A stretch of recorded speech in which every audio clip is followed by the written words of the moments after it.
The year is 1943. Europe trembles under the relentless thunder of war. From the skies above Germany to the shattered cities of occupied France, the Luftwaffe still holds a fearsome reputation. Its aces, men with dozens, sometimes hundreds of kills, believe themselves invincible, kings of the air. Their Messerschmitt Bf-109s and Focke-Wulfs 190s dominate short skies with blistering speed and precision. They mock the Allied planes that dare cross their path, and then whispers emerge of a new fighter, sleek, unfamiliar, long-range.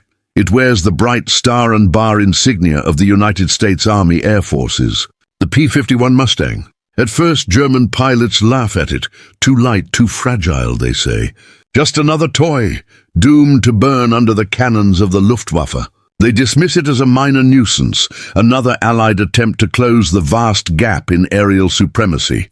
But beneath the laughter, something stirs. For the Mustang is no toy. It is a weapon forged with one mission, to carry the war deep into German skies. With its Rolls-Royce Merlin engine, it soars higher, faster and farther than anything before it. With 650 caliber Browning machine guns, it spits fire with terrifying accuracy. Most of all, it does what no Allied plane has done until now. It escorts bombers all the way into the Reich and back again. Soon, the skies over Europe will change. The hunters will become the hunted. And the Luftwaffe aces, who once sneered at the Mustang, will find themselves staring down its guns, trapped in the vast reach of its range. The P-51 Mustang has arrived, and the German war machine will never be the same again. The German Luftwaffe was a name that carried weight in the air.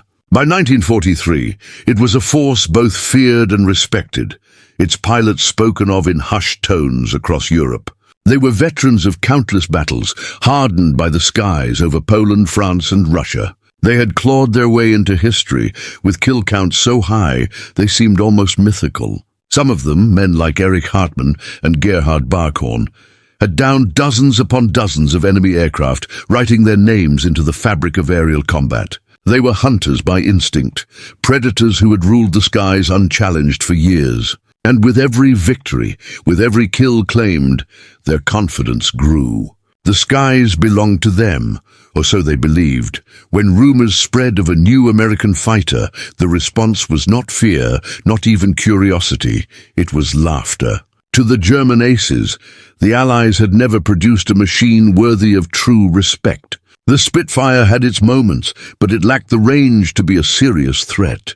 The Thunderbolt was sturdy, but too heavy, too sluggish in the hands of most pilots. The early versions of the Mustang, with their Allison engines, were dismissed as weak, unproven, an aircraft with no sharp edges. To men who had fought at Stalingrad, who had shredded unescorted bombers like vultures picking at carcasses, the idea of the Mustang being dangerous was absurd. It was, in their minds, just another Allied experiment, doomed to be forgotten in the smoke of battle. The Luftwaffe's arrogance was not born of ignorance alone, it was fed by years of dominance. From the fall of France to the lightning campaigns in the East, their fighters had ruled the skies. Even when the Americans joined the war, their heavy bombers had been easy prey. The B-17s and B-24s might have bristled with machine guns, but they were slow, predictable targets, vulnerable once their escorting fighters had to turn back. For the German aces, those missions were like a grim harvest. They would climb high, wait in the sun, and then pounce on the bomber streams with brutal precision. The sky would erupt in fire and black smoke, another mission scattered, another wave of Americans broken. Victory was routine. Survival was expected. So when whispers of the Mustang began to spread through Luftwaffe ranks, it was met with the same disdain they had shown countless times before. "It is too light," they said. "It will burn quickly. Its engine is weak. It cannot climb with us." It is another toy, another dream from an enemy who does not understand the air as we do. The dismissals were easy, and they came with laughter. For men who had flown against the best the Allies could muster, this new American machine seemed like nothing more than a footnote. The arrogance was deep, carved into their very bones. To question it would be to question years of dominance, and that was unthinkable. What they could not see, what they could not imagine, was the transformation already taking place. The Mustang that had once been weak had been reborn. With the British Rolls-Royce Merlin engine fitted into its sleek frame, it became something altogether different. Its slender wings carried it higher than the Luftwaffe expected. Its streamlined body let it cut through the air with unmatched speed. And more than anything, it could fly farther, much farther, than any Allied fighter before it. This was no toy. This was a predator designed to cross oceans of sky, to reach the very heart of Germany itself. The Allies knew exactly what they had built. For years, their bomber crews had paid a terrible price, flying deep into German airspace without proper protection. Thousands of airmen had not returned. Their losses were staggering, their morale fragile. They needed a savior in the sky, a machine that could escort them through the gauntlet of German fire past the waiting Messerschmitts and Focke-Wulfs. And in the P-51 Mustang they found it. The laughter of the German aces meant nothing to the men who watched Mustangs glide gracefully beside bomber formations, their silver fuselages gleaming in the sun like blades drawn from a scabbard. For the Allies, this was not just another fighter, it was the answer to their prayers. Still, for the German aces of 1943, the arrogance lingered. They looked at the Mustang and saw fragility where there was strength. They looked at its frame and saw weakness instead of balance. They saw youth where there was cunning, and in their arrogance they turned away, not realizing that the day was fast approaching when the Mustang would no longer be a rumor, no longer a curiosity, but a shadow stalking them across every mile of sky. When the first clashes came, they were brushed aside as chance. A few German pilots went down, shot from the air by Mustangs, but it was explained away as luck, as error. Surely it was not the aircraft, it was fate. It was a mistake. It was anything but the possibility that this machine could be their equal. For pride is a dangerous thing, and in the Luftwaffe of 1943, pride was all they had left, but the truth was growing harder to ignore. Each mission, each day, the Mustang appeared in greater numbers. It was no longer a single plane here or there. It was formations, wings upon wings, gliding beside the bombers like guardians with steel halos. It was in the dogfights, holding its own, even gaining the upper hand against aircraft that had once ruled the sky. The laughter began to fade, but still the arrogance clung, even as the storm gathered. The German aces could not see it yet, but history was already shifting beneath their wings, because the skies of Europe were no longer theirs alone. The hunters had yet to realize that their dominance was ending, and that the very machine they dismissed so casually would soon become their doom. When the Mustang arrived in force, the change in the sky was immediate and undeniable. For months, the bombers of the 8th Air Force had flown into a storm of German fire with only short-lived protection. Their escorts, Thunderbolts and Lightnings, could fight fiercely, but their fuel tanks ran dry before the deepest targets could even be reached. Once the escorts turned back, the bombers were alone, and the Luftwaffe waited for that very moment. High above, German aces would position themselves like hawks circling prey, their silhouettes dark against the sun. Then, as the escorts vanished into the horizon, the hunters would dive. What followed was slaughter. Aluminum fortresses burned in the sky, parachutes blossomed, and the cries of trapped airmen echoed through intercoms before silence took them forever. But the day the Mustangs came, that pattern was broken. Instead of turning back, instead of peeling away with fuel gauges running low, these new escorts kept flying. The bombers watched in disbelief as silver fighters remained at their sides, even as the German frontier loomed in the distance. They were there over France, over Belgium, and still there over the very soil of Germany. For the first time in the war, American bombers were not abandoned. And for the Luftwaffe, the trap they had set for years no longer worked. The first dogfights began with confusion. German formations dove upon bomber streams, expecting the usual routine. An initial clash with escorts, then freedom to tear apart the bombers. But as their engines screamed in the dive, Mustangs were already waiting. They cut across the sky with a speed that shocked even veteran aces. Their Merlin engines roared as they swooped down like predators who had studied every move of their prey. Suddenly the hunters were no longer unchallenged. Bullets traced white-hot lines through the air, and Messerschmitts that had once been untouchable were sent tumbling into smoke and fire. It wasn't only the speed, though that was formidable. It was the balance. The Mustang could dive fast without losing control. It could climb with determination, and it could maneuver with deadly grace. In the hands of young American pilots eager to prove themselves, it became more than a machine. It became vengeance for every bomber crew lost in the months before. German pilots who tried to break away found the Mustang on their tails, its 650 caliber guns spitting relentless streams of lead. Cockpits shattered, wings splintered, and legends fell from the sky with scarcely a chance to fight back. The bomber crews noticed the difference immediately. From their glass turrets and narrow windows, they watched dogfights unfold all around them, no longer helpless observers, but witnesses to a turning tide. Mustangs slashed through the air, protecting the formation like a pack of wolves, shielding their herd. Every time a German aircraft broke through, a Mustang followed, its guns flashing, its engine howling. Hope spread where despair had once lived. For the first time, crews dared to believe they might live through the mission, might see the runway again, might not burn in German skies. The Luftwaffe tried to adapt. They threw their best into the air, their aces with hundreds of kills, men who believed themselves invincible.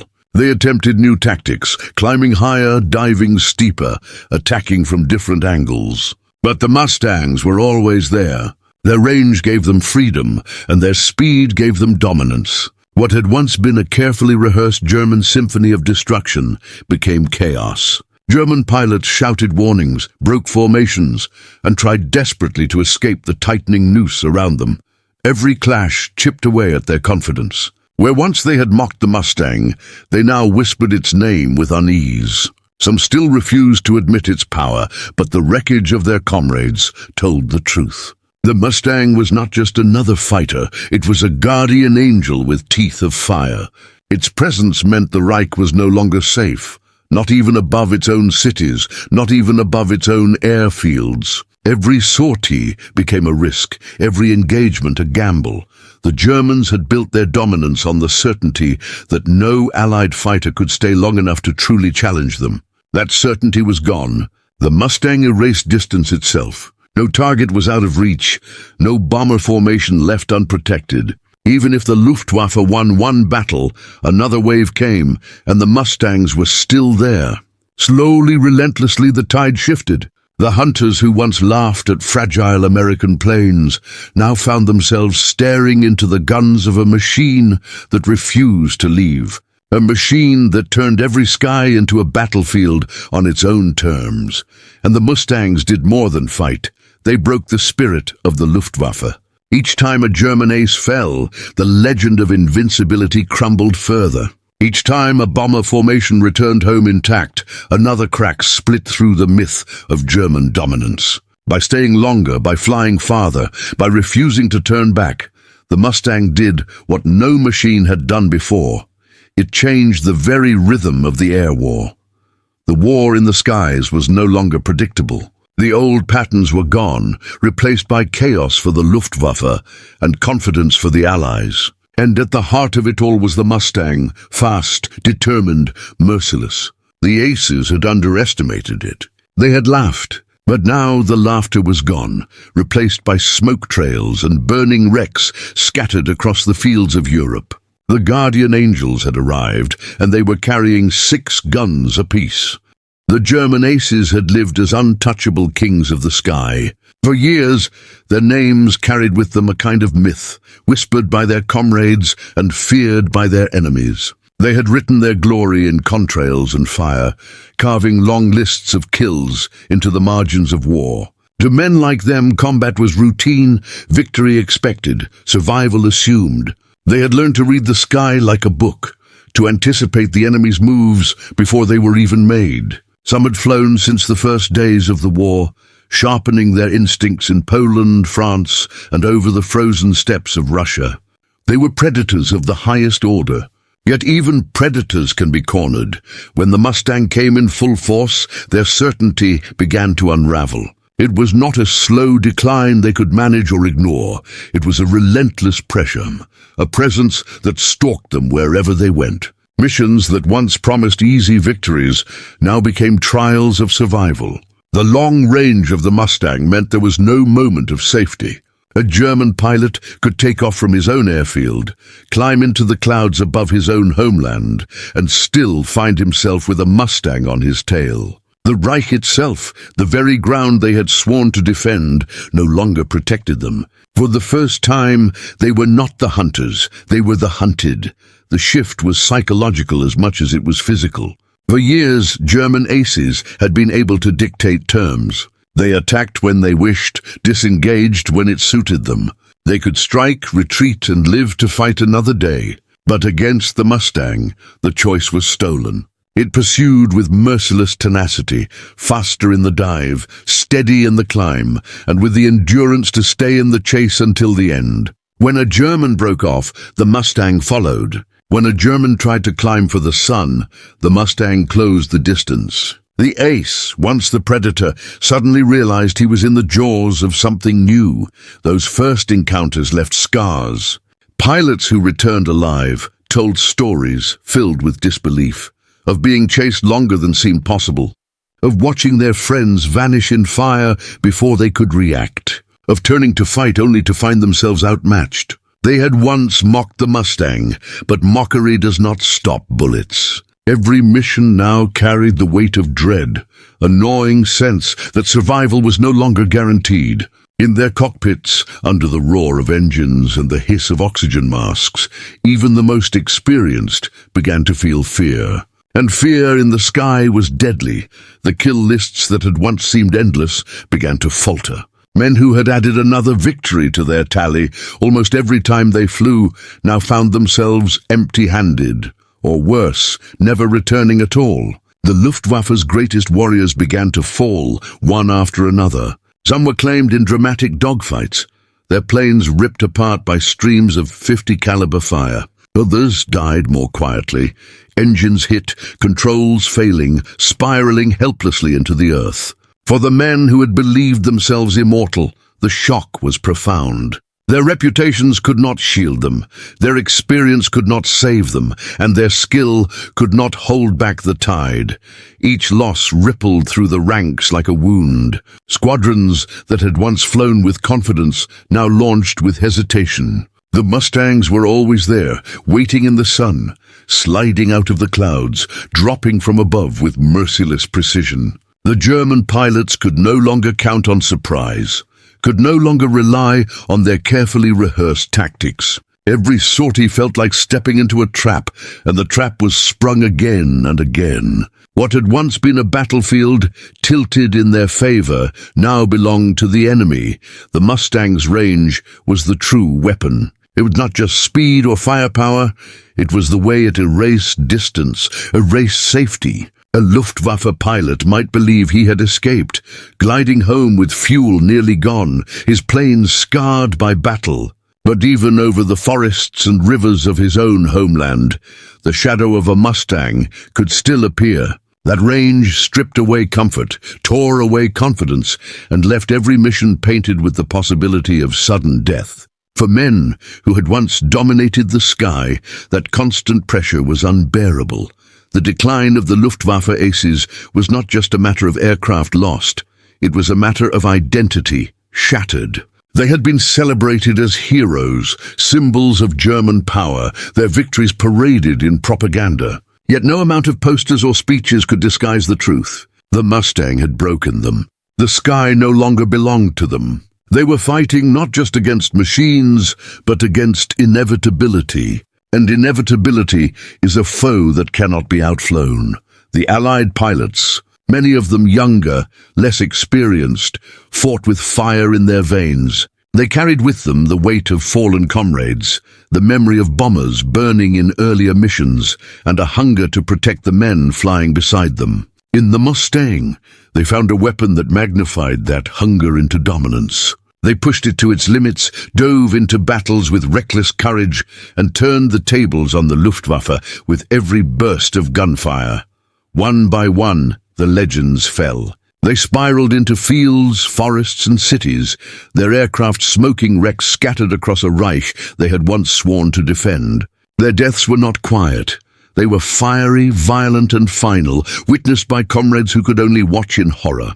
The names that had once inspired fear in the hearts of Allied crews now became markers of the past, footnotes in a story rewritten by the Mustang's shadow. By 1944, the skies over Europe no longer belonged to the Luftwaffe. The transformation had been gradual at first, but by the time it reached its peak, it was absolute. The P-51 Mustang had spread like a shadow across the heavens, and with it came the end of an era. The once unbreakable force of German air power had been shattered. The aces who had strutted with arrogance, laughing at the idea of an American fighter challenging their supremacy, were now reduced to desperation. For the first time in years, the Reich was vulnerable above its own soil, its skies no longer a fortress, but a graveyard. The Mustang's presence was everywhere. Its silver wings gleamed in the sun as they escorted bombers across France, over the Ruhr, and deep into the heart of Germany. Where once bomber formations were mauled beyond recognition, they now arrived over their targets with swarms of protection, raining destruction on factories, rail yards, and oil refineries that had once fueled the German war machine. The Luftwaffe tried to rise against them, but each attempt was met by Mustangs that swept them from the air with merciless precision. Dogfights erupted not at the edges of the Reich, but in its very heart, above Berlin, above Leipzig, above the cities the German people had once believed untouchable. The German aces, those who still remained, fought with a fury born of survival rather than pride. They no longer carried the arrogance of men who believed themselves immortal. Instead, they launched with grim determination, aware that every mission might be their last. Their ranks had thinned, their comrades lost to flaming wrecks scattered across Europe. They were tired, worn, and battered. Yet still they flew, because to remain grounded was to surrender the skies entirely. But the skies were no longer theirs to command. The Mustangs hunted them relentlessly, their 6 guns tearing through even the most skillful, evasive maneuvers. The Luftwaffe's finest found themselves outnumbered, outpaced, and outgunned. By the summer of 1944, the Luftwaffe was bleeding to death. Its aces, once counted in the hundreds of kills, were falling in the dozens. The very pilots who had been celebrated as national heroes were now targets, cut down one after another by young American flyers whose confidence grew with each victory. The German people had once read their names in newspapers with pride, but now their names disappeared into silence, their deaths too frequent to parade, their losses too painful to admit. The P-51 Mustang had not just broken the Luftwaffe's back, it had broken its soul. The arrogance that had once filled German airfields was gone. The laughter at Allied planes, the easy dismissals of foreign designs, all of it had been replaced with the reality of fire, smoke, and loss. The Reich's once proud guardians were grounded, their numbers too few, their replacements too inexperienced, their aircraft too scarce. They had been worn down by the relentless pressure of Allied industry, but it was the Mustang that had delivered the killing blow. It had ensured that even the most legendary pilot could not escape the inevitability of defeat. The symbolism of the Mustang was not lost on those who witnessed it. To the Allies, it became more than just a plane. It was a shining blade of liberation. Its long wings and piercing nose represented the reach of freedom itself, stretching across borders, across enemy territory, cutting into the heart of tyranny. When bomber crews saw Mustangs forming up around them, their courage soared. When civilians in occupied lands looked to the skies and saw them, they felt hope stir within their hearts. To the men who flew it, the Mustang was not just a machine, but a partner, a guardian, a symbol of victory carried on the wind. For the Germans, it was a nightmare given shape. They had built their war machine on dominance from above, and the Mustang stripped that dominance away. Every time they looked up, there it was. A constant reminder that the Reich was shrinking, collapsing, burning. It was not only a weapon of steel and fire, but of psychology. It told the world that the Luftwaffe was no longer invincible, that Germany was no longer untouchable, and that the end was approaching.